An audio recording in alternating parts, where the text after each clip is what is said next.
Hello everyone and welcome. Today we're going to explore an important and sometimes overlooked topic, electric shock. This is our first slide, serving as the cover for what promises to be an informative session. We'll be covering what electric shock is, how it affects us, safety tips, and prevention strategies. So let's get started and learn how to stay safe around electricity. The human body is composed of about 60 to 70% water, which makes it an excellent conductor of electricity. This means that when electricity comes into contact with the body, it can easily pass through, potentially causing harm. Electric shock is essentially a painful response from our sensory nerves, and in some cases, it can also affect our motor nerves, leading to muscle contractions or loss of control. This usually happens when the body touches a source of electricity that delivers a sufficient current, whether through the skin, muscles, or even hair. It's important to understand that shock is a common occupational hazard for anyone working with electrical systems. Recognizing these risks helps us stay vigilant and prioritize safety in our work environments. Welcome to Slide 3. Here, I want to highlight an important aspect of our physiotherapy department. As you can see, it is filled with various electronic equipment. While these tools are incredibly useful for patient care, they also come with certain risks. One key point to remember is that there's always a possibility of an electric shock happening. It's crucial for us to stay aware of this potential hazard and follow proper safety protocols to prevent any accidents. This connects directly to our overall theme of maintaining a safe environment while utilizing advanced medical technology. Being vigilant and prepared helps us protect both our patients and ourselves. Let's take a closer look at some of the key causes of electric shock.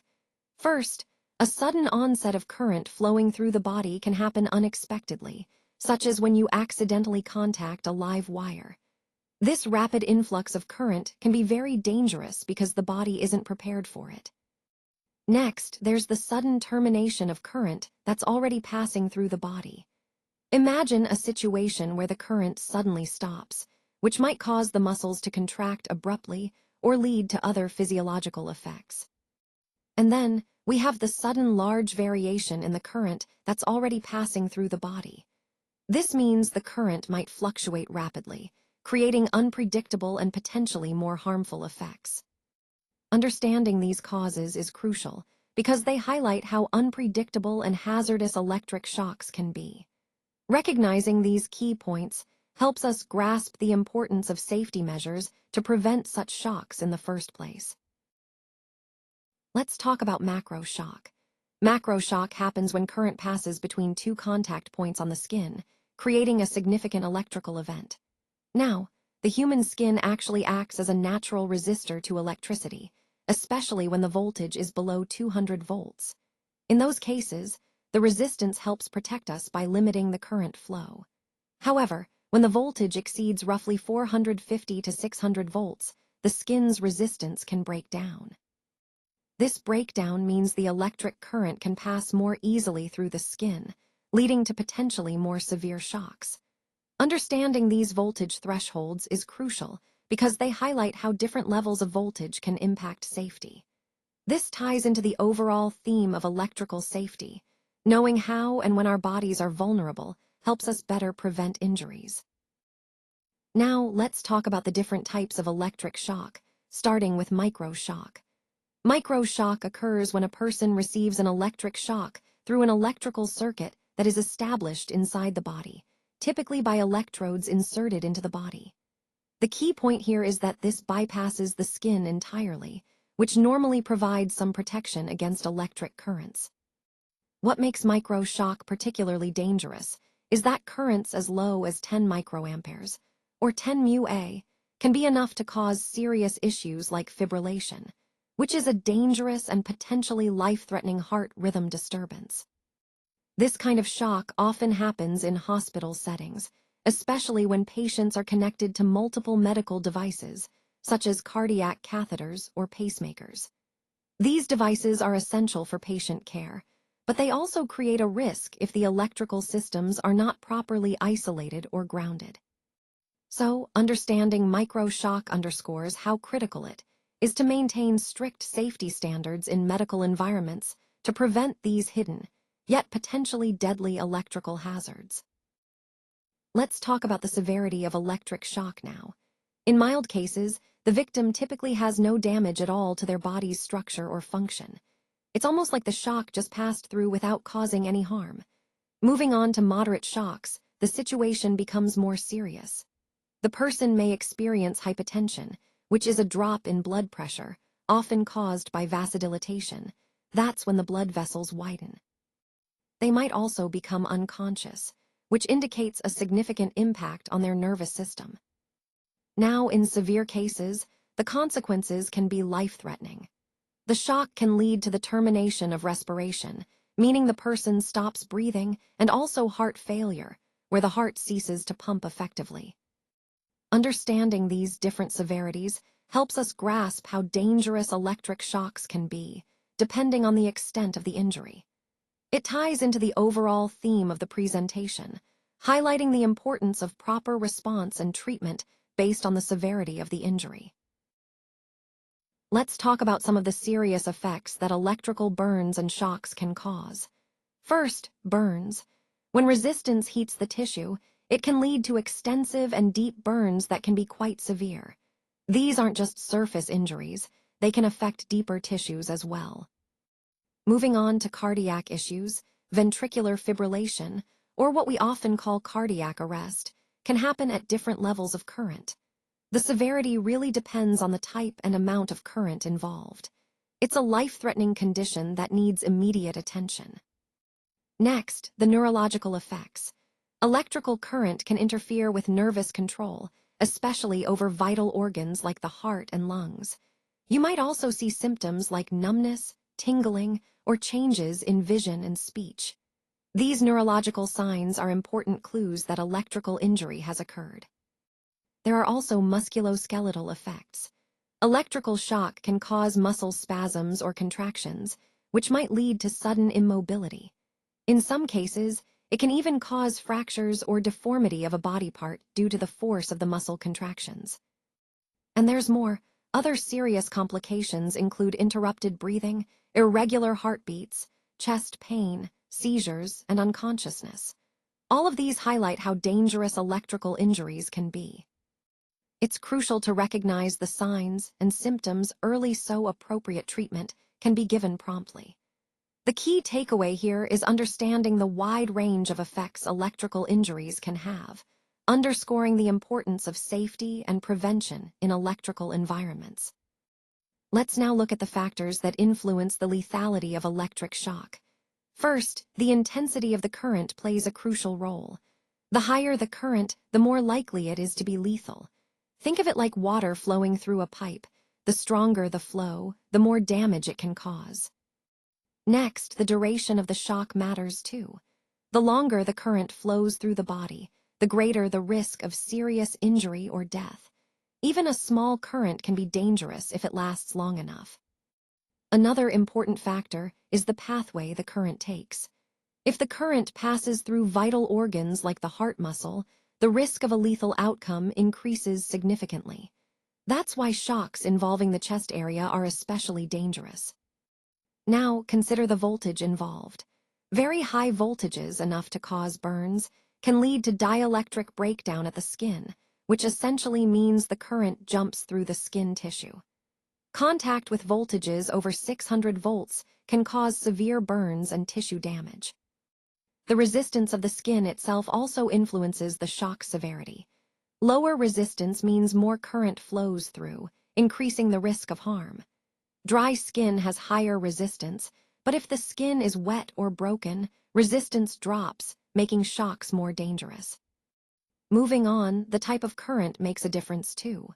Alternating current, or AC, tends to cause more severe shocks because its intensity isn't constant, it fluctuates, which can lead to more complex and damaging effects on the body. Finally, the frequency of the current is a factor. Higher frequency currents can cause cardiac arrest or muscular spasms, which are involuntary muscle contractions that can be quite dangerous.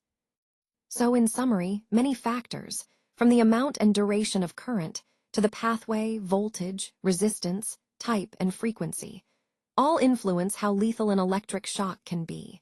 Understanding these helps us better prevent and respond to electrical injuries.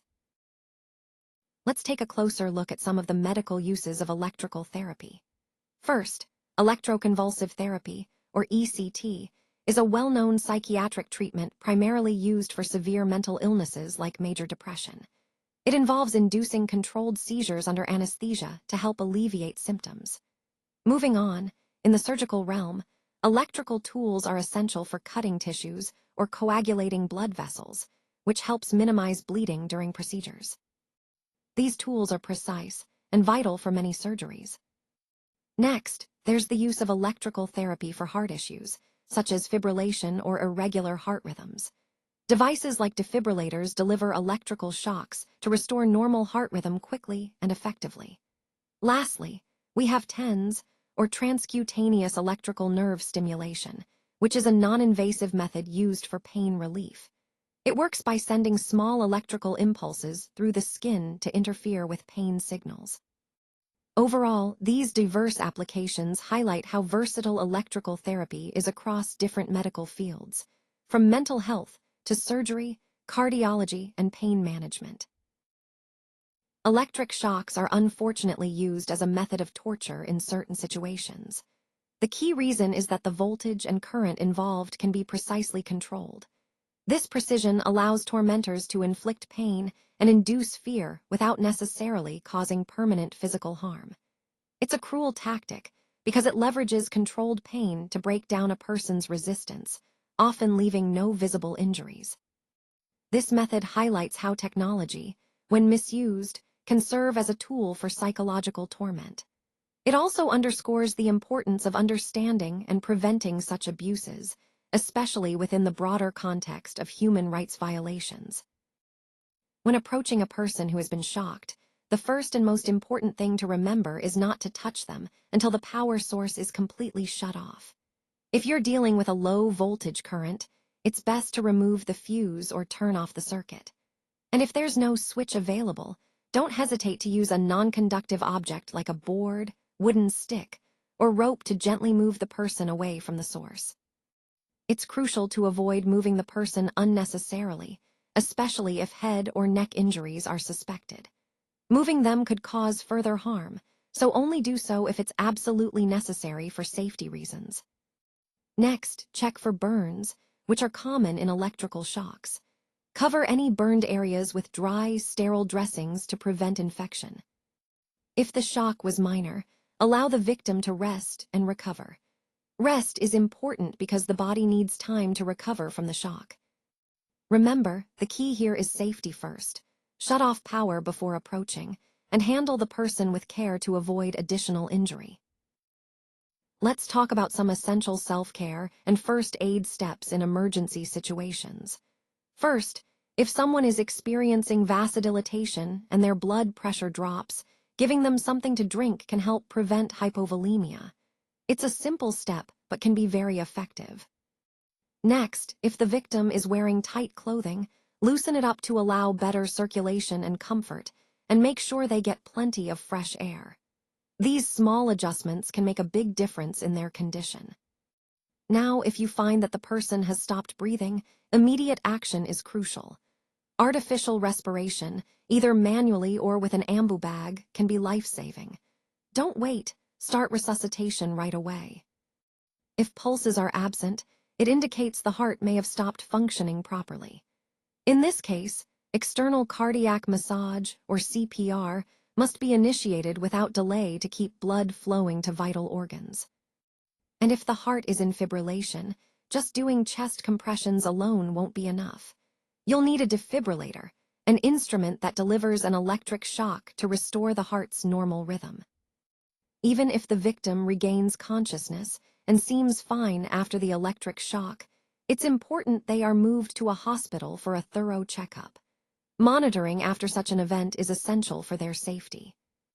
Remember, quick and appropriate first aid can make all the difference in saving lives and improving outcomes. Before using any apparatus, It's crucial to thoroughly check all equipment to ensure everything is in proper working condition. Similarly, all connections need to be verified before starting to avoid any mishaps during treatment. Remember, controls should always be set to 0 before powering on the apparatus to prevent unintended operation. Giving the equipment enough warm-up time is essential so that it reaches the correct functioning temperature for effective treatment. When increasing the intensity, do so gradually to maintain patient safety and comfort. And of course, during treatment, the patient must not touch the circuit to prevent any electrical hazards. These precautions are key to safe and effective therapy, reinforcing the importance of prevention in our overall treatment approach. Prevention is key when it comes to electrical safety. All apparatus should be serviced regularly to ensure everything is in good working condition and to prevent potential hazards. Covering electrical devices with insulating material adds an extra layer of protection, especially in environments where accidental contact might occur. It's crucial to stay clear of fallen wires, as they pose a serious risk of electric shock. If you see fallen wires, make sure to inform the police or the electric company immediately so they can handle the situation safely. Replacing worn cords and wiring is another important step. Frayed or damaged wires can easily cause short circuits or fires. Also, make sure all electric sockets are covered with plastic safety caps, especially in homes with children, to prevent accidental contact.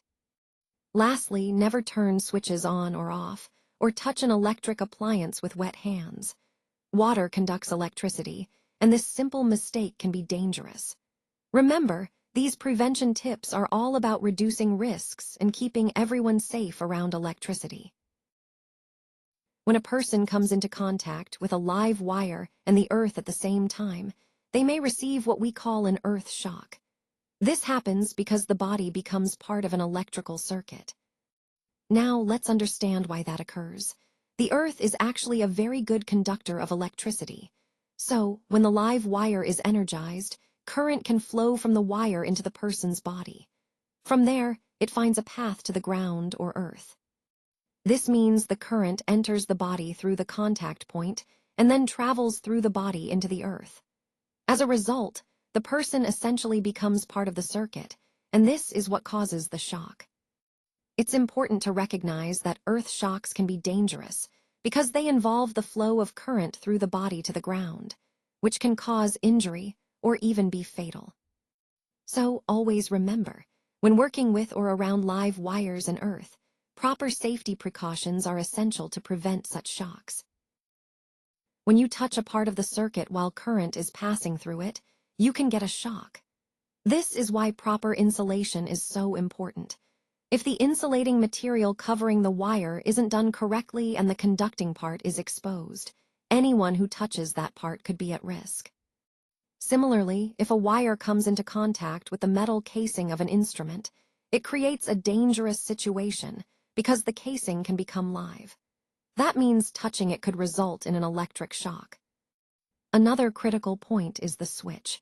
If the switch doesn't effectively break the live wire, current can still flow even when the switch is turned off. This is a serious safety hazard because it gives a false sense of security. All these points highlight the importance of proper wiring and safety measures when working with live electrical connections. Ensuring insulation, avoiding contact with exposed conductors, and using reliable switches are essential steps to protect ourselves from electric shocks. When it comes to connecting to the earth, one common method is through touching a conductor that is in contact with the ground, like gas lines or water pipes. These are typically grounded and can safely carry electrical current away if needed. Another important point is placing the patient on a metal bed that is directly on the earth. This can help prevent dangerous electrical buildup by providing a direct path for any stray currents to flow safely into the ground. And remember, this is especially crucial when the floor is damp. Moisture significantly increases the risk of electrical shock, so ensuring a proper connection to the earth becomes even more vital in these conditions. Understanding these grounding methods helps us minimize electrical hazards, and keep both patients and ourselves safe during emergency situations or electrical repairs. When designing a department, it's crucial to include an earthing facility to prevent any chances of earth shock. Proper earthing ensures that in case of a fault, the electrical current safely dissipates into the ground, protecting everyone. Next, we need to make sure that the floor is not wet. A dry floor reduces the risk of slipping and also minimizes the chance of electrical shocks. If the floor cannot be made non-conductive, then spreading a carpet over it can act as an insulating layer, preventing direct contact with the earth. Additionally, it's important to have fuses installed within the department. Fuses act as a safeguard. They disconnect the circuit if there's an overload or short circuit, helping to prevent shocks and equipment damage. Overall, these precautions against earth shock are essential for creating a safe working environment. By paying attention to earthing, flooring, and protective devices like fuses, we significantly reduce the risk of electrical accidents and ensure safety for everyone in the department. Now let's talk about some important precautions to take against earth shock. First, it's essential that both the physiotherapist and the patient wear proper footwear, such as shoes or slippers. This helps prevent any direct contact of the body with the earth, reducing the risk of electric shock. Next, we need to ensure that gas lines and water pipes are not installed inside the treatment department. Instead, these lines should be connected from outside the department. This way, if there's any leakage or fault, it minimizes the risk of electrical hazards related to water or gas. Additionally, all electrical setups should have switches on each line for every modality we use. These switches must be capable of breaking the live wire. That means, in case of an emergency or maintenance, we can quickly disconnect the power supply, ensuring safety for both the practitioner and the patient. These precautions are vital components of a safe environment, fitting into the overall theme of ensuring safety and preventing accidents during electrical treatments. Remember, safety always comes first to protect everyone involved. When administering treatment in a water bath, it's crucial to consider safety precautions to prevent electrical hazards, or what we call an earth shock. One of the most important points is to ensure that the container holding the water is made of insulating material. This helps to prevent any accidental conduction of electricity to the water and, ultimately, to the patient. Additionally, during the treatment, the patient should never touch any part of the machine. This is a key safety measure because touching the equipment could complete an electrical circuit, increasing the risk of shock. By following these precautions, we ensure that the treatment is not only effective but also safe for both the patient and the operator. Remember, safety always comes first when working with electrical devices, especially in water-based treatments.